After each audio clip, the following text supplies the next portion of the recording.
오벳 에돔과 그의 온 집에 복을 주시니라. 아멘. 사람은 힘을 가지게 될 때, 사람은 왕이 되고 나면 그 엄청난 힘을 뭔가를 채우는 데 씁니다. 그래서 자기 자신으로 자꾸 뭔가를 채우려는 그런 시도가 있고, 또 어떤 사람은 그 힘을 하나님을 자꾸 채우는 데 쓰는 사람이 있겠죠. 그래서 자기 자신으로 자꾸 그 힘을 쓰는 사람들, 뭔가 채우려고 하는 사람들, 우리가 이걸 우상숭배라고 합니다. 그리고 하나님의 영광을 자꾸 채우려고 하는 사람, 우리가 그것을 신앙이라고 하죠. 우리가 잘 아는 우리 사사기 할 때 기브온 봤잖아요. 그 엄청난 기브온 300용사, 굉장히 대단하잖아요. 근데 이 기드온이 나중에 어떻게 돼요? 황금 에봇을 만들고 자기를 반영하려고 하잖아요. 그게 우상숭배라고. 돌 조각 상 만들고 뭐 부적 붙이고 그러지 않아도 전체적으로 자기를 배경으로 뭔가를 자꾸 반영하고 세우고 자기 이름을 세우고 그렇게 하는 게 그 힘을 거기다 사용하는 거죠. 그 우상숭배로 가는 길, 구약에서는 여로보암의 길이다 이렇게 얘기하고 있고, 다윗의 길은 오늘 보는 것처럼 왕이 되고 힘이 되면 자기를 채우는 게 아니라 하나님을 자꾸 채우려고 하는 것, 그걸 우리가 신앙이라고 얘기합니다. 다윗의 길이다 이렇게 표현을 합니다. 자기 자신으로 가득 채우는 이런 우상 숭배의 핵심은 반드시 예배를 부인하는 데 있어요. 예배를 부인하는 데 있습니다. 예배는 내가 꺾여지고 내가 엎드려지고 내가 죽어야 가는 거잖아요. 예배의 길은 자꾸 죽어가는 거예요. 순교자의 길도 예수의 길도 다들 엎드려지는 길입니다. 근데 자꾸 예배를 부인하고 자기를 반영하는 이런 우상 숭배, 자기로 채워가는 거죠. 핵심이 바로 나 중심입니다. 바로 나라는 중심을 가지고 있는 것. 나의 필요, 나의 감정, 내 상황, 이게 제일 먼저 나의 기쁨이 돼야 돼요. 그래서 우상 숭배할수록 내 자신에게 만족이 점점 옵니다. 우상 숭배할수록 예배는 점점 무너지게 되어 있어요. 그래서 사울왕을 보면 대단히 나쁜 짓 안 하는 것 같아 보이지만 그는 철저히 우상 숭배자이죠. 자기 중심으로 예배를 멸시하고 결국 우상 숭배자와 똑같이 멸망의 길을 가고 맙니다. 그 베냐민 지파를 하는 이 뿌리가 결과적으로는 온 이스라엘이 지금 다윗에게 돌아오지만 나중에 베냐민 압살롬 반역할 때는 또 달라붙고 나중에 남유다 북이스라엘 나눠질 때는 또 다시 그 길 여로보암의 길을 다 가지 않습니까? 세상은 항상 그렇게 하나님의 길을 가든지 세상의 길을 가든지 우상의 길을 가든지 신앙의 길을 가든지 딱 정해지게 되어 있더라. 우상 숭배는 철저히 자기 자신, 나를 중심으로 합니다. 그래서 우상 숭배할수록 내가 드러나고 내가 만족하는 데 있고요. 우상 숭배할수록 예배는 철저히 무너지게 되어 있습니다. 우상 숭배는 예배자를 그래서 죽이려고 하죠. 예배드리는 예배자를 무너뜨립니다. 그래서 나 자신을 위해서 기꺼이 소비하는 시대가 지금 됐잖아요. 그래서 조그만 힘이 생기면 나를 힐링해야 되고 내가 만족해야 되고 나를 소비해야 되고 그런 시대가 됐습니다. 이제는 내 자신을 위한다면, 나 자신을 위한다면 심지어 예배까지 건들죠. 예배도 소비하게 만듭니다. 그래서 좀 울적하면 교회 안 오죠. 약간 자기 기분 돌아가는 스타일의 교회를 찾습니다. 예배를 검색해서 그냥 클릭해서 드리는 거죠. 그러니까 이것은 얼마든지 소속감이 없어도 가능합니다. 이게 소비라는 거예요. 소비는 소속감 없이 즐기는 걸 말해요. 그래서 예전 같으면 우리가 전쟁 치르고 난 이후 같은 데는 다 가성비였잖아요. 가성비. 요즘에는 뭐 김밥 한 줄 먹고 차는 10,000원짜리 마시러 가고 뭐 그런 게 다 거기 있는 거 아니에요. 소비에 있다. 자기 즐거움, 만족을 위해서는 기꺼이 많은 비용도 지불한다라는 거죠. 그러다 보니까 예배도 그렇더라라는 거죠. 우리가 이 비대면 예배라고 하는데 그 비대면 예배란 말도 없는 거죠. 정부가 만들어낸 이야기고. 네, 거기에 익숙해지다 보니까 이제 자기 기분 따라 예배 스타일을 선택해 갑니다. 소속감 없을 때 가능하겠죠. 그래서 힘들 때도 그 힘을 줄 수 있는 예배를 소비합니다. 그러니까 맞는 말 같은데요. 힘들 때 예배를 드려야죠. 맞아요. 그런데 힘들 때 예배를 찾아서 소비합니다. 위로가 필요할 때는 위로가 될 만한 예배를 찾아 소비합니다. 또 자기가 원하는 찬양을 찾아서 소비를 합니다. 근데 과거에 우리 신앙의 때를 보면 사실 신앙교육이 가장 강력할 때가 주일학교 같을 때거든요. 뭘 몰라 애들은 따라와서 그냥 율동하고 말씀 암송 크게 단데 그때 그 꽂힌 아이들이 평생을 위대하게 쓰임 받잖아요. 근데 뭘 알 때는 선택하려고 자꾸 그래요. 그래서 찬양도 내가 선택해야 돼. 내가 좋아하는 찬양을 선택해요. 아니에요. 우리는 어떤 찬양이든 따라 부르다 보면 1년 365일 그냥 보혈, 그게 내 상황과 내 마음과 전혀 다르잖아요. 근데 보혈을 계속 찬양하고 보좌의 이름을 찬양하고 그건 뭐 전혀 마음이 와닿지 않는 그런 상황인데 그런 이름들을 부르는 찬양을 하다 보면 뒤집어지거든요. 거기에 다 힘이 생기게 되어 있습니다. 그래서 예배를 스타일을 찾아서 내가 소비하는 시대가 된 건 매우 유감이죠. 우리에게 좋은 현상이 절대 아니라는 것입니다. 그러니까 하나님이 부르심을 따라서 순종해 가면서 그 자리에서 예배하는 예배자, 이런 예배자가 점점 사라집니다. 소비하는 시대가 되면 예배를 선택해 소비하는 예배 소비자들이 많아진 거예요. 예배자와 예배 소비자. 그래서 요즘 보면은 찬양을 좋아한다는 사람들, 찬양을 좋아합니다. 무척 많아졌습니다. 근데 들어보면 찬양을 좋아한다는 사람들은 예배자가 아니라 예배 소비자일 때가 상당히 많습니다. 찬양을 좋아한다고 말하는데 그래서 한번 찬양 한번 불러보시라고 그러면 못한다고 합니다. 그러면서 자기는 찬양을 듣는 것을 좋아합니다. 목사님 저는 찬양 듣는 거 참 좋아해요. 근데 이제 그것도 감사할 일이지만 한번 생각해 보세요. 찬양은요 부르는 것이에요.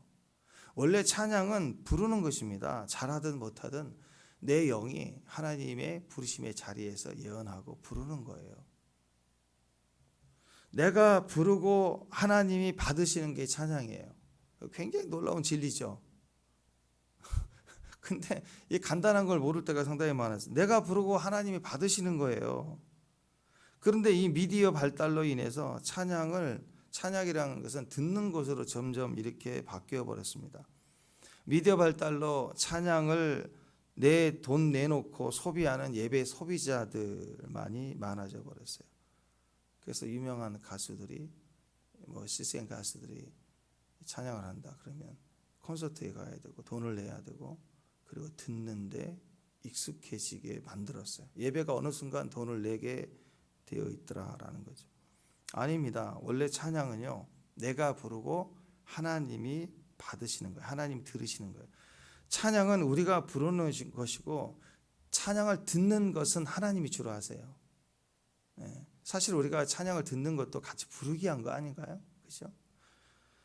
근데요 자기는 찬양을 좋아한다, 찬양을 듣는 것을 좋아한다, 여기에 깊이 빠지기 시작할 때부터는요 이상해집니다. 하나님 같아지는 착각을 느끼기 시작해요. 예배자는 찬양을 부르지만 예배 소비자는 찬양 듣는 것만 합니다.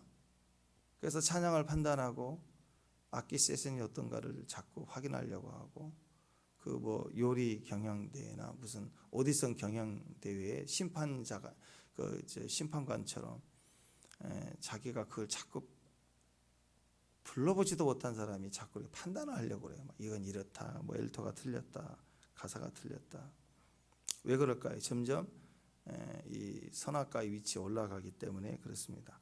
찬양을 부르는 자들은요, 부른다는 것은 무엇을 다뤄야 되냐면 대가지불을 해야 되냐면 자기 자신 존재에 대한 대가지불을 하게 돼 있어요. 그래야 그 찬양이 불려져요.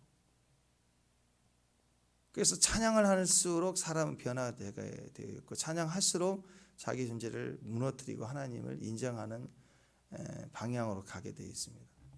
그런데 찬양을 자꾸 소비하는 사람들은 자꾸 들으려고 합니다. 여러분 찬양을 정말 재밌게 멋지게 그리고 웅장하게 들으려고 한번 듣는데 꽂히면요 벌써 이제 핸드폰 바꿔야 되고 이어폰이 또 바뀌어져야 돼요. 이 3만 원짜리하고 30만 원짜리하고 음질이 달라요. 벌써 집에서 오디오 시스템이 달라지기 시작해요. 이 듣는데 빠지면요 이건 또 다른 세계거든요. 또 다른 세계. 그러니까 장비에 쏟아내고 막 이렇게 거기다 계속 업그레이드 해야 되고 그것은 주로 예배 소비자들이 선택하는 거예요. 예배에 그런 게 어디가 있어요? 예배는 부르는 데 있어요. 부르는 데 자꾸 불러야 돼요. 새벽에도 부르고 아침에도 부르고. 찬양을 부르려고 하다 보면 먼저 기도가 절대적으로 필요합니다. 그러나 찬양을 듣는 데 소비하는 사람들은 기도 전혀 없어도 얼마든지 가능합니다. 장비만 사면 돼요. 예배 소비자는 하나님처럼 되고자 하는 우상 숭배와 사슬의 즐거움이 빠지는 죄로 갈 가능성이 굉장히 높습니다. 찬양은요 기본적으로 불러야 돼요. 듣는 것도 화합하지만 불러야 돼요. 그래서 여러분 이 성가대 중에 가장 뛰어난 성가대가 천군 천사들을 부르는 성가대 아니겠어요? 그 우리가 천사들의 목소리를 어떻게 따라가겠어요? 그런데 하늘에는 천군 천사들의 소리로 가득 차 있는 게 아니라 허다한 무리들이 희론이 있고 구원하심이 하고 새노래를 부르는 성도들의 찬양이 가득 찬 곳이라는 걸 아셔야 돼요. 찬양은 불러야 됩니다. 큰 소리로 찬양해야 됩니다. 주님으로 채워지는 것이에요. 그런데 자꾸 듣기만 하면 팔짱 끼고 앉아서 교회에서도 팔짱 끼고 앉아서 자꾸 그렇게 판단하고 듣기만 하고 그걸 즐거움을 삼기 시작하면 그게 그 타락의 길로 가는 자기가 보좌에 있는 자의 힘을 자기를 채워가는 만족으로 빠질 가능성이 훨씬 없다는 거예요. 그래서 여러분 성도들은 모일 때마다 찬양하고 영광을 돌리고 춤을 추고 예배했습니다. 근데 어느 순간 로마 캐토릭이 되기 시작하면서부터 왕이 또 이 교황이 와가지고 종교 지도자들이 앉아가지고 팔짱 끼고 예배를 주관하고 그렇게 스스로를 자기 욕망과 즐거움으로 빠지기 시작했어요. 그게 종교적 타락이 되고 무너지는 거 아니겠습니까? 교회는 구경하면 안 돼요. 교회는 찬양해야 돼요. 자기로 채우는 것 우상숭배입니다. 하나님으로 찬양해서 자꾸 채우는 것 그게 신앙입니다. 사람은 이상하게 자기가 왕이 되면 뭔가 힘을 가지게 되면 그 힘을 가지고 자꾸 자기를 이렇게 채우려고 해요. 반영하려고 해요. 자기 자신을 가득 채우는 것 우상숭배 하나님으로 가득 채우려고 하는 것 더 채우려고 힘이 생기면 생길수록 하나님으로도 채우려고 하는 것 그게 신앙이고 믿음입니다. 오늘 다윗은 왕이 됐잖아요. 왕이 되고 성을 차지하게 되자마자 이제 뭘 하기 시작하느냐 야 이제 내 보좌를 아주 크게 높이고 내 이름을 엄청나게 크게 새기고 그래야 되겠구나. 절대 그러지 않았어요. 하나님 영광을 채우려고 그래요. 눈에 보이지 않는 하나님 영광을 모셔오려고 하죠. 오늘 그 작업이 일어나는 거예요. 지금까지 다윗의 여정을 한번 보십시다. 다윗이 드디어 이스라엘 전체 왕이 되었잖아요. 왕이 되자마자 제일 먼저 한 일이 뭐예요? 수도로 옮기는 거예요. 근데 그 수도를 지금까지 이스라엘 전체 북쪽, 남쪽 제일 중앙 핵심의 예루살렘. 거기에 여보수족이 지금까지 여호수아 정복 때도 살아남아 있었고 사사기 때도 정복되지 않고 있었던 견고한 성인데 다윗이 드디어 거기를 쳐버리고 그리고 몰아내고 다윗성, 예루살렘 성이라 정하고 수도로 옮겨버렸습니다. 제일 먼저 땅을 완전 통치, 주권을 행사했습니다. 그런데 이제 시작이죠. 그게 끝이 아니라는 것입니다. 왜냐하면 예루살렘 자체가 성이기보다는 성전이에요. 예루살렘은. 그래서 예루살렘 안에 성전이 있고 그 성전의 핵심에 뭐가 있어야 되느냐? 성전에 법궤가 없으면 되겠어요. 하나님의 성전에 하나님이 계시지 않으면 그게 무슨 성전이에요? 그래서 성을 차지하고 그리고 그곳에 이제 성전이 회복되니까 거기에 법궤가 당연히 옮겨져 와야 되겠죠. 법궤가 옮겨져 와야 되는데 법궤가 지금 어디 있느냐? 법궤가 다른 곳에 있어요. 이 땅에 그 누구도 하나님의 성전이 있는 예루살렘 성을 회복할 생각도 못했고 또 거기에 성전으로 생각하여서 법궤로 올 생각도 누구도 한 적이 없지만 다윗은 계속 왕이 되어질수록 더 강력해질수록 그 한 가지만을 목적을 두고 지금 계속 행하고 있습니다. 지금 언약궤가 어디가 있느냐? 사무엘상을 보면은 엘리 제사장 때, 여러분 잘 아시는 엘리 제사장 때 그 아들 홈리와 비나하스라는 이 불량자들이 있었죠. 이 나쁜 놈들이 지들이 그 힘 있고 전쟁을 이기겠다고 부적 써가지고 하는 것처럼 법궤 메고 가지고 왔다가 블레셋 군대에 패하고 그들도 죽고 그러잖아요. 그러니까 법궤가 어떻게 됐어요? 블레셋이 뺏어가 버렸어요. 그 이야기 여러분 기억하시죠? 법궤는 잘 들으세요. 법궤는 사람에 의해서 영광이 취해지고 그런 게 아니에요. 근데 이 홈리와 비나스는 전쟁을 이기기 위해서 자기 영광을 위해서 법궤를 이용하는 거, 법궤만 가져가면 이기는 것 같다고 생각한 거죠. 법궤를 가져가서 자기 영광을 취하려고 했다가 망했어요. 또 마찬가지고 블레셋 사람들도 지들이 이긴 게 아니라 하나님 심판하기 위해서 자기들에게 이기게 이스라엘 지게 한 것인데, 블레셋 사람들이 이기고 나서 법궤를 취하려고 그래요. 우리가 우리 영광이 높이 사리라 하고 자기 신들 발판에 두리라 하고, 자기들도 역시 똑같이 하나님 영광을 취하겠다고 법궤를 가져갔다가 사무엘상 5장에 보면은 기가 막힌 일들이 벌어지죠. 법궤 취했다가 다곤 신상 토막 사건 나고 막 온 땅에 독종이 재앙이 임하고, 그래서 확실히 이건 여호와의 궤를 가져와서 큰일 난 거다 이렇게 인식을 하고 돌려보내자. 자, 힘 있는 자들, 불의한 자들 여기서 망하는 거예요. 기드온도 그랬고 다 승리하고 다 이긴 다음의 문제예요. 그 힘을 갖다가 그때부터 자기 영광을 자꾸 채우려고 하다가 하나님의 영광을 스스로 취하려고 했다가 지금까지 하나님 주신 은혜까지 다 뒤집어지는 엉터리가 되고 마는 것입니다. 영광은요, 내가 취할 수 있는 게 아니야. 하나님으로부터 오는 거예요. 영광은 오는 겁니다. 달라고 해서 되는 게 아니라 그 순종의 길을 가면 하나님이 영광을 주시는 거예요. 영광을 나타내 주시는 거예요. 성경의 모든 하나님의 사람들의 특징이 하나님이 그들에게 나타나 주신 거지, 보여달라고 나타내달라고 알게 해달라고 막 난리를 치니까 하나님이 그래 네가 열심히 했으니 보여주마 그런 거예요. 그렇지 않아요. 하나님의 사람들은 철저히 하나님 앞에 자기를 꺾어서 순종해 가는 길을 갖고, 때가 되면 적절하게 하나님이 천사를 보내기도 하고 또 그분의 자신을 계시해 주기도 하고, 하나님 그래서 철저히 만나 주심이 하나님께 있다라는 거예요. 모든 영광도 하나님 우리에게 주시는 겁니다. 기도의 접근도 그래서 우리가 하나님 음성을 듣기 위해서 나를 꺾는 데 있습니다. 관계로 나가야 되겠죠. 근데 기도할 때 내가 세게 어떤 특별한 방법으로 뚫어가야 되고, 자꾸 천국을 뚫으려고 하고 막 보좌로 옮기는 기도, 주님의 보좌로 막 옮기려고 이사시키려고 해요. 그렇게 인지적으로 의지를 써서 되는 게 아니라고요. 교회 와서도 우리가 예배 중에 하나님 영광을 입고 주님과 함께 있는 게 얼마나 중요합니까?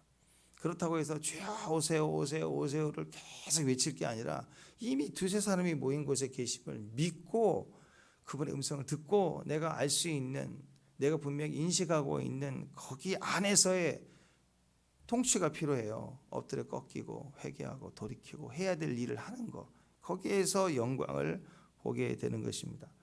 사람이 서로 취하려고 하는 거, 이스라엘 안에서는 옴니와 비나스처럼 전쟁에 어떻게 이겨버리려고 법궤를 이용하려는 거, 또 이스라엘 밖의 이방 사람들은 그걸 자기 영광으로 취하려고 하는 거, 이 모든 수단들은 헛된 것입니다. 바보짓 하고 있는 거죠. 자기를 부인하고 자기 명예를 부인하고 자리 차지하지 말고 자꾸 내려오려고 할 때 거기에 떼쓰지 말고 십자가를 딱 붙들고 충성하면 하나님께서 거기에 영광을 나타내 주신다. 그게 핵심이라는 것입니다. 자, 블레셋 사람들의 법궤를 감당하지 못해서 막 돌려보내기로 했을 때 어땠습니까? 한 번도 멍에를 매지 못한 그런 송아지가 딸린 암소 2마리, 갓 태어난 아이를 본 엄마를 떼어놓는 거예요. 얼마나 엄마 마음이 아플겠어요. 더군다나 이 소들에게 법궤를 실어서 내보내는데 이 송아지가 한 번도 엄마를 따라져 버린 적이 않은 송아지가 어메하고 우니까 이 베스메스로 가는 이 소가 얼마나 마음이 아프겠어요. 자기도 사명 감당한다고 법궤 메고 가야 되는데 송아지가 울어대니 얼마나 마음이 아프겠어요. 인간적으로는 도저히 떨어질 수 없는 건데 그 길을 가더라. 이게 사명이라는 거예요. 사명. 그때 이 벳세메스로 이 소들에 의해서 법궤가 옮겨집니다. 근데 벳세메스에 도착했을 때 사람들이 막 기뻐가지고 전쟁이 져가지고 법궤 뺏겼는데 법궤가 이렇게 돌아오니까 얼마나 기뻐요. 그래서 막 나무를 베고 암소들을 번제물로 막 드리고 난리가 났어요. 근데 거기까지예요. 그 다음에 벳세메스 사람들이 궁금해가지고 법궤를 한번 구경해 보자 하고 법궤를 열었다가 뭐 70명이 죽고 5만 명이 죽었다. 70명이 이제 죽게 되죠. 그러자 법궤를 다시 블레셋 쪽 이제 법궤를 벳세메스에서 블레셋 방향에서 왔는데 이스라엘 방향으로 왔는데 벳세메스에서 다시 블레셋 방향에 있는 길르앗 여람이라는 곳으로 옮겨가요. 근데 이곳은 원래 이곳은 이스라엘 땅이지만 현재 블레셋이 차지하고 있는 땅이에요. 그러니까 이 길르앗 여람은 소속은 이스라엘인데 블레셋이 현재 다스리고 있는 그런 곳이라고. 거기다 법궤를 보내요. 그 자리가 어떤 자리라고 그랬죠? 마치 지금 남북한 비무장지대와 같은 것. 그래서 블레셋도 있고 소속은 우리 거고 서로 블레셋도 부담스러워서 지금 법궤를 보낸 거고 이 벳세메스 사람들도 더 이상 부담스러워서 길르앗 여람으로 보내버린 거예요. 그래서 어정쩡하게 두면서 손대지도 말고 건들면 터지고 그런 지뢰를 보는 것처럼 느껴지는 그런 자리로 법궤가 옮겨졌습니다. 이거 뭘 의미합니까? 누구도 다 싫어하고 두려워하고 원하지 않았다는 것. 외면당하고 있습니다. 그 길르앗 여람에 있는 아비나답의 집에 법궤가 방치되고 있습니다. 좋은 곳에 모셔둔 게 아니고 그 이후로 그렇게 외면을 당한 거예요. 그러니까 여러분 이 법궤가 그렇게 있는지 70년이에요. 70년 동안 누구도 비무장지대 법궤 갖다 놓고 찾지 않는 거예요. 그 말은 무엇을 의미합니까? 법궤가 없는 예배를 계속 드린 거죠.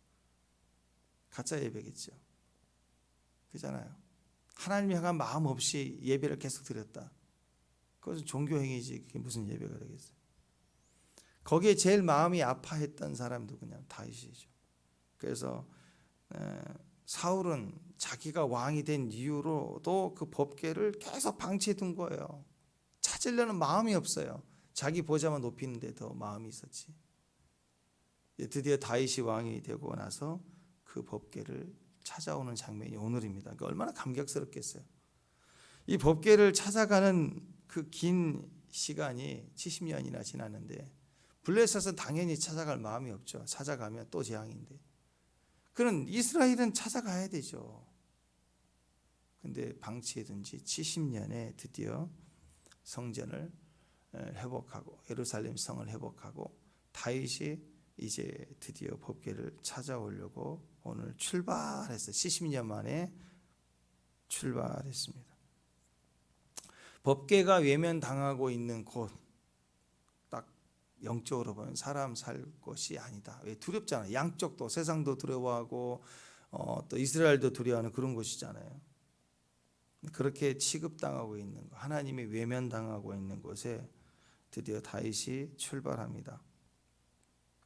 그 과정을 보면은요, 오늘 이제 1차 실패하는 장면이잖아요. 다윗이 70년 만에 법궤를 모셔오기로 결정해서 출발해 가는데 사실 우리가 여기서 깨달을 수 있는 건 뭐냐면 아무리 귀하고 소중해도요, 그거 정성으로 가면 안 돼요. 정성으로 안 돼. 노력해서 될 수 있는 게 절대 아닙니다. 심지어 다윗일지라도 정성을 보이고 마음의 소원, 인간적으로 막 아끼는 거, 그것으로 절대로 하나님 뜻이 이루어지지 않는다는 거. 신앙이라는 것은요, 철저하게 말씀대로 가야 돼요. 하나님을 사랑하는 방법이 말씀이에요. 하나님을 사랑하는 방법이 말씀이라고. 그렇잖아요. 두 사람이 뭐 자기 사랑해 둘이 막 너무 사랑하는데 한 사람은 알레르기가 있어가지고 카레만 먹으면 막 몸이 돋고 쓰러진다. 그런데 이 사람은 또 자기가 카레를 너무 좋아해. 그러니까 자기 딴에는 카레가 너무 좋으니까 인도산 최고 고급 카레를 준비해서 뭐 어마어마하게 양식을 준비를 해가지고 이건 내가 노력해서 만들었는데 이건 괜찮을 거야 하면서 그냥 카레, 오직 카레, 오직 카레. 그걸 주면 좋아하겠냐고요. 그게 선물과 어떤 섬김은 그 사람에게 있는 거죠. 그걸 들어주는 게 더 중요하잖아요. 근데 그걸 굳이 싫다고 하는데 그걸 막 이렇게 정성을 보이고 막 엄청난 노력을 하면 기쁘겠냐고요. 하나님은 인간의 모든 인간이 인간적인 방법으로 엄청난 대가를 지불해도 하나님 받지 않으세요. 하나님을 사랑하는 방법은 나에게 내 열심과 내 헌신에 있는 게 아니라 하나님에게 있어요. 하나님을 사랑하는 방법을 주신 게 말씀이에요. 말씀대로 살아가는 게 하나님을 사랑하는 거예요.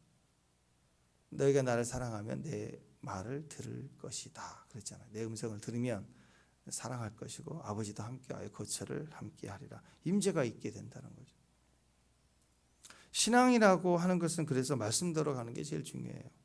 오늘 과정을 보면 다윗이 정성에 정성을 다합니다. 대단하죠. 작은 법궤 조그만해요.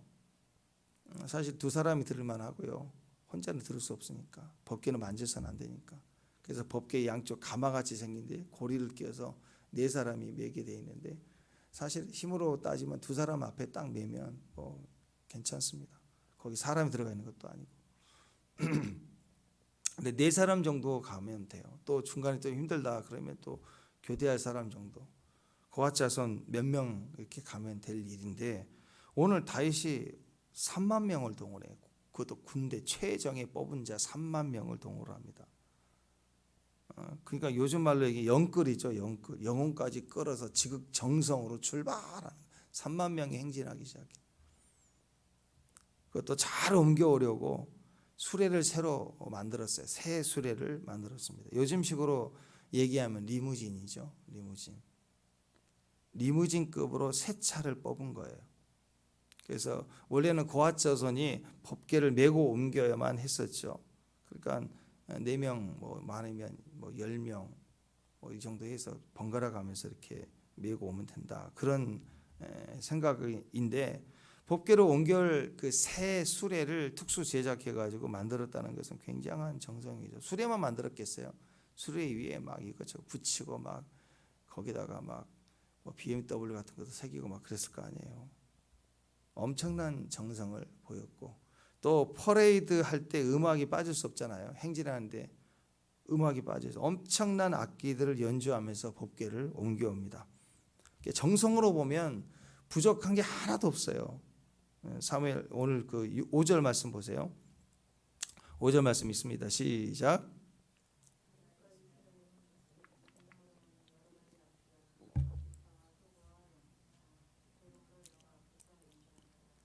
자, 여호와 앞에서라는 말이 법궤 앞에서입니다. 구약에서 미로 여호와 앞에서는 하나님 보이지 않으니까 법궤 앞에서, 여호와 앞에서예요. 그래서 법궤를 메고 전쟁에 나가는 것도 여호와 앞에서 여호와 함께 전쟁을 하는 것이다. 이런 의미가 되죠. 언약궤 앞에 있다는 것은 하나님 앞에 있는 것과 같다. 그런 의미인데 법궤를 옮겨오면서 엄청난 찬양과 연주를 해요. 그 그림으로 보면 세팅해 놓은 게 맞죠. 하나님 보좌 앞에 찬양이 있으니까. 근데 이게 다 그런 의미가 아니라 다윗의 정성이 그랬다는 거예요. 지극정성, 할 수 있는 모든 걸 다 끌어모은 거예요. 다시 그렇게 하나님을 사랑했다고 하는 거죠. 그렇게 하나님을 중심에서 섬기고자 하는 마음이 특별했다라고 봅니다. 우리가 신앙생활 할 때도 지극정성이면 다 될 줄 알 때가 있어요. 정성을 보면 하늘도 움직일 것이다. 그런데 오늘 말씀 보면 그건 아니다라는 거예요. 하나님이 아주 너무 싫어해갖고 치셨어요. 여러분, 말씀이 무시됐어요. 말씀이 무시된 정성은 아무것도 아니고 오히려 재앙이 됩니다. 내가 싫다고 분명히 얘기했는데, 하지 말라고 얘기했는데 그것을 정성을 계속 보이면요, 이건 그 사람의 의견을 무시하는 것이 되겠죠. 말씀이 무시된 인생은 반드시 망합니다. 하나님 아들 무시하고 내가 정말 선하게 살았어요. 하나님 저 착하게 살았어요. 인간이 그 착해 보여 얼마나 착하겠어요. 하나님은 그걸 네가 얼마나 착했느냐 그걸 안 봐요. 네가 내 아들을 거역했구나. 내 아들을 외면했구나. 그걸 보는 거죠. 하나님 무시하고 지극정성으로 착하게만 사는 거, 그건 오히려 하나님은 몰라서 그런 게 아니라 하나님을 알면서도 그 아들이 있는데도 그 아들을 외면하고 자기 스스로만 착해지는 거, 그걸 악한 거라고 얘기해요. 지극정성을 보이는 것은 가짜라는 거예요. 가짜. 하나님 절대 받지 않으신다는 거예요. 낙원 타작마당에 이르렀을 때 수레를 끌던 소들이 막 뛰기 시작해요. 법궤가 넘어지려고 하니까 순간적으로 웃사가 손을 들어서 법궤를 이렇게 붙들려고 했다가 법궤를 만졌잖아요. 만져서 죽임을 당하는 사건이 나옵니다. 이것도 마찬가지 아니에요. 웃사가 나쁜 마음으로 법궤를 만졌나요? 베스메스 사람들처럼 호기심으로 법궤를 만졌나요? 그거 아니잖아요. 나쁜 마음은 아니죠. 자기 책임을 다하는 거예요. 법궤가 소들이 뛰니까 수레가 흔들려서 법궤가 기울어져서 엎어질 수 있으니까는 땅에 떨어지지 않기 위해서 손을 댄 거잖아요. 그게 오히려 인간적으로 보면 칭찬해야 될 상황 아닌가요? 그런데 하나님은 하나님의 법은 만지지 말라. 반드시 매야 돼요. 그것도 고핫 자손들에게 매고 가야 돼요. 그래서 6절 7절 보면은 소들이 뛰고 웃사가 손을 들어 꾀를 붙들었더니 웃사가 잘못함으로 말미암아 진노하사 그것을 치시니 곁에서 죽었다. 이렇게 나왔습니다. 소들이 왜 뛰었을까요? 소들이 벌쩍벌쩍 뛰었을까요? 추정해 보면 아마 하나님께서 그 순간 소들에게 뭔가 보여주셨던 것 같아요. 뭔가 짠 하고 보여주니까 소들이 놀래가고 소 죽어 하면서 막 소들이 막 벌쩍벌쩍 그냥 놀래서 멈춰서는 정도가 아니라 소가 놀래가지고 뛰고 수레가 엎어질 만큼 그렇게 뛰었던 것 같아요. 과거에 민수기 22장에 보면 그 발람 그 나쁜 놈 선지자가 나귀를 타고 가다가 나귀가 자꾸 안 가려고 하잖아요. 왜 그러냐 그랬더니 천사가 앞에 났는데 일명 그래도 진 나름대로는 무당이고 선지자인데 선지자는 나타난 천사를 못 보고 나귀는 봤어요. 그러니까 하나님이 나귀에게 보여준 거죠. 나귀가 가다가 길을 멈춰요. 왜냐하면 천사가 나타나니까 나귀가 그걸 보고 밭으로 이렇게 피하려고 해요. 근데 그 천사가 이쁜 뭐 이렇게 그런 핸섬한 천사가 왔겠어요. 나귀가 놀랄 정도면 칼 차고 있든지 무섭게 나타났겠죠. 그런 모습으로 나오니까 나귀가 놀래가지고 나귀 살려 하고는. 그래서 천사가 가서 이제 코너로 이렇게 민 거예요. 그러니까 나귀가 벽에 딱 붙어가지고 빼도 박도 못하는 좁은 그 대로 몰아내니까 나귀가 그냥 어떻게 할 수를 못하는 거예요. 그러니까 그걸 보고 있던 발람이 이 나귀 새끼가 말을 안 듣는다고 해서 그 현상을 모르니까 나귀는 천사 보고 놀래서 기겁을 해가 구석에 몰려서 꼼짝도 못하는데 이 주인인 발람은 이 나귀 새끼가 말을 안 듣는다고 해서 막대기를 가지고 막 때려요. 막 이 말 들어가고 막대기를 때려요. 그러니까 나귀가 열받아 가지고 민수기 22장 28절 보니까 여호와께서 나귀의 입을 여시니 발람에게 이르되 내가 당신에게 무엇을 하였기에 나를 이같이 3번을 때리느냐. 그 나귀가 말을 하기 시작하는. 그러니까 뭐 이런 스토리가 있지만 하도 하나님 음성을 듣지 않고 곁길로 가니까 나귀가 얘기를 해주잖아요. 네가 이런 놈이다. 짐승도 보는 것도 못 보고 짐승이 말하는 것 말해줘야 아는 놈이다. 발람이 하나님 앞에 이렇게 책망을 듣는 그런 모습인데 여기서 보니까 나귀가 하나님 보여준 걸 보고는 막 기겁을 해서 놀랬던 걸 봐요. 근데 오늘 그것보다 훨씬 더 놀랬던 것 같아요. 갑자기 보여주니까 이 소들이 법궤를 실은 새 수레를 끌던 소들이 벌쩍벌쩍 뛰었어요. 아마 그 앞에 천사가 하나님이 보내신 무언가를 봤을 거라고 생각합니다.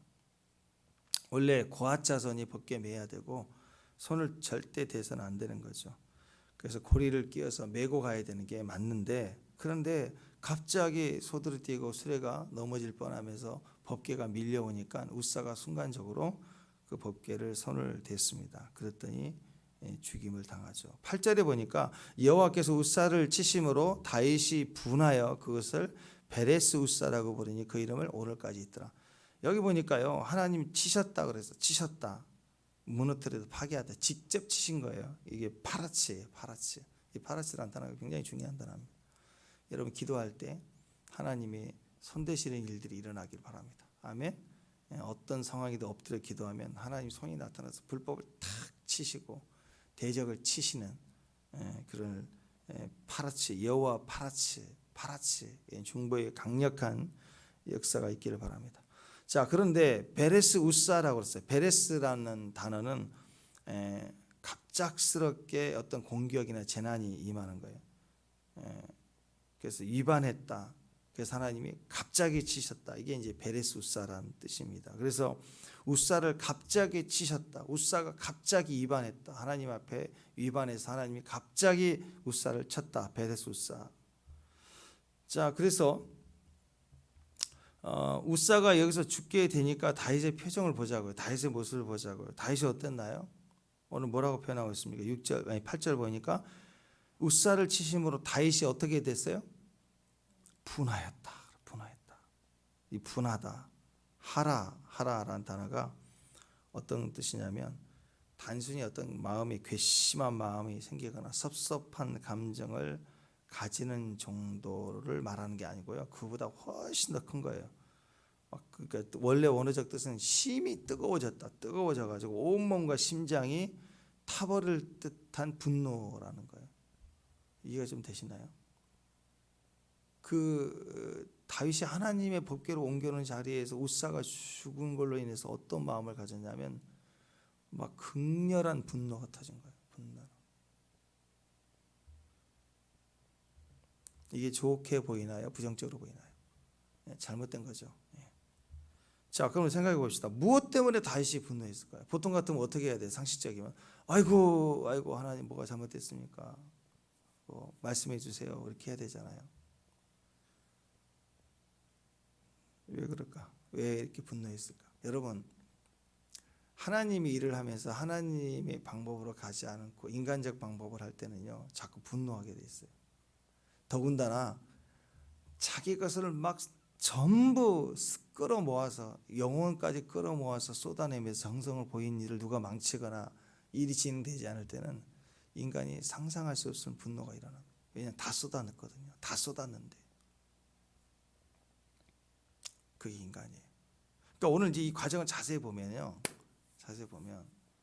다시 이렇게 특실하고 훌륭한데도 순간순간 인간적인 면이 보여요. 왜? 자, 정성을 보여서 3만 명을 뽑고 이 모든 과정 가만히 보면 이 모든 과정이 대단한 정성이에요. 지극정성인데 한 번도 영적으로 기도하면서 진행하진 않아요.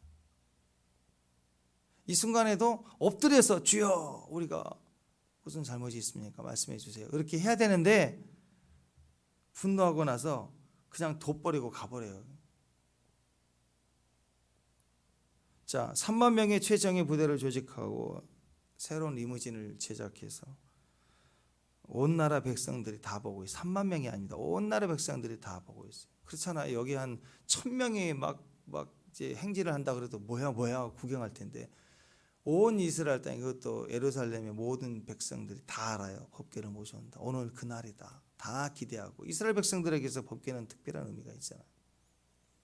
특히 옮기는 이동 헌신자들만 3만 명이 엄청난 악기를 치며 퍼레이드를 하는 여기에 모든 정성이 쏟아지고 더군다나 이걸 모든 백성이 다 보는 앞에서 세팅이 완벽하게 되어 있는 상태에서 사건이 터져버려요. 소들이 뛰고 넘어지는 법궤 만졌다가 우사가 죽었어요.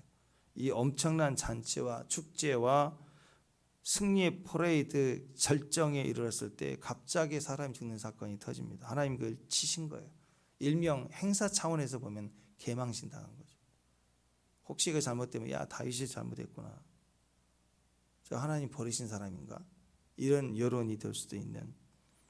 그래서 지극정성을 보였던 모든 행위와 수단이 일순간에 다 망하고 멈춰지게 되는 일이 생깁니다. 아주 일명 개망신이에요. 그러니까 순간적으로 확 분노가 일어나는. 하나님이 더 서운하고 섭섭하고 내가 이렇게까지 정성을 했는데. 그러니까 솔직히 하면 40일 새벽을 철학을 했다고 철학 새벽을 온몸을 다 들여서 막 저기 12시 와가지고 새벽까지 기도하고 매일 40일을 딱 채웠는데 집에 망해버리고 그렇게 하나님 외치는데 그 망해 시험이 떨어지고 막 그랬다고 하면 섭섭하지 않나요? 섭섭하지 않을까요? 알았습니다. 여러분 안 그러실 것 같아요. 근데 보통은 그렇게 쏟았는데 내 전부를 쏟았는데 그거 하나 안 들어주실까? 거기에 인간의 그 분노가 있어요. 사람이 그래요. 사람이 그렇다는 거예요. 다윗이 바로 거기에 두려움을 가지게 됩니다. 여러분 사람은요 기도하면서 진행해야 돼요. 어떤 상황에서든. 그래서 그 순간 잘못되다 싶을 땐 들어야 되고 엎드려야 돼요. 그러니까 다윗이 주님 말씀해 주세요. 뭐가 잘못됐습니까? 하고 저는 정말 주님을 위해서 이렇게 옮겨오길 원했는데 뭐가 잘못됐습니까? 이런 마음으로 엎드려야 되는데 다윗의 그 상황을 보면 일이 터졌는데도 기도하지 않고 그냥 어떻게 나에게 그 구절을 보니까 여호와를 두려워하여 이제 일단 분노했다가 아닌가 싶으니까 선을 그었지만 그래도 결국 하나님 음성을 들으려고 하지 않고 여호와를 두려워하여 이르되 여호와의 궤가 어찌 내게 오리요 하고 부정적으로 딱 결론 내려버립니다. 그리고 법궤를 메어 오기를 즐기지 않고 그냥 야 누구냐 이 주변에 야 이제 오베이드든 집에 옮겨라. 그 옮겨두고 가버리는 거예요. 여기에 이제 1차 실패의 철저한 이유가 나오죠. 이게 지극정성입니다. 여러분 신앙생활 지극정성하면 안 돼요. 우리 자식 사랑스러울 때 어떻게 해야 돼? 지극정성 키우면 안 돼요. 믿음으로 키워야 돼. 믿음으로. 그래서 유대인들은 14살 성인식 치르기까지 부모가 철저하게 다루죠. 책찍질하면서 암송을 하게 하고 신앙교육. 그리고 14살 딱 성인식을 치르면 율법의 아들. 그래서 너는 이 말씀을 평생 책임져라 하고 넘겨줘 버려요. 이제 네 인생 네 말씀을 책임지고 살아라고. 그게 낫죠. 떠나보내야 돼 자식은. 그 지극정성 키우면 망하는 거예요. 망하는 거. 그냥 기대해주고 응원해주고 바라봐주고 믿음으로 바라봐주고 믿음으로 기대해주고 모든 것을 지극정성하지 마세요. 지극정성은 인간적인 거예요. 그리고 내가 그렇게 한 만큼 더 서운함을 느끼게 됐어요. 왜냐하면 내 마음과 같은 사람이 이 땅에 없거든요. 내가 90만큼 했는데 상대는 100을 해도요. 내 눈에는 내가 90만큼 한 것에 비해서 상대는 100을 해도 내 눈에는 한 10%도 못한 것처럼 느껴져요. 그래서 가족들도 모아놓고 갈등이 있을 때 들어보면 자식은 자식대로 엄청 노력을 하거든요. 남편은 남편대로 죽을 똥 노력을 해요. 아내는 아내대로 사실 다 노력하고 사는데 자기는 100% 했다는데 상대를 볼 때는 나만 고생했다. 나만 헌신했다. 뭐 했냐. 서로 다 그런 식이에요. 그게 죄성이 그렇다는 거예요. 상대를 보이지 않고 나만 보기 때문에 내 수치로 판단하는 상대는 늘 10%밖에 아니 100대 10%밖에 아닌 거예요. 그래서 여러분 인간적으로 정성 쏟는 것처럼 바보가 없어요. 정성을 쏟지 마세요. 정성으로 사는 것 자체가 우상이에요. 우상. 내가 우상 이미지를 그려놓고 맞춰놓고 사는 거예요. 믿음으로 가야 됩니다. 믿음으로. 오늘 다윗처럼 왕이 돼서도 믿음을 채우고 하나님으로 채우려고 하고 그리고 그 마음이 선하면 채우려는 방법까지 오늘 방법까지도 기도하면서 하나님 방법으로 가야 되는 거예요. 그래서 이 사건 이후로 이제 다윗이 철저히 다시 깨닫고 회복하는 과정을 우리가 보게 됩니다. 하나님 믿음으로 사는 나 자신이 아니라 하나님으로 채워가는 삶을 사는 승리자 되시기를 주님의 이름으로 축원합니다. 기도하겠습니다. 하나님을 사랑하시는 하나님의 사랑하는 방법인 말씀대로 사는 주의 백성들 되게 하옵소서. 오늘도 그런 충만한 하루가 될지어다. 예수님의 이름으로 기도합니다.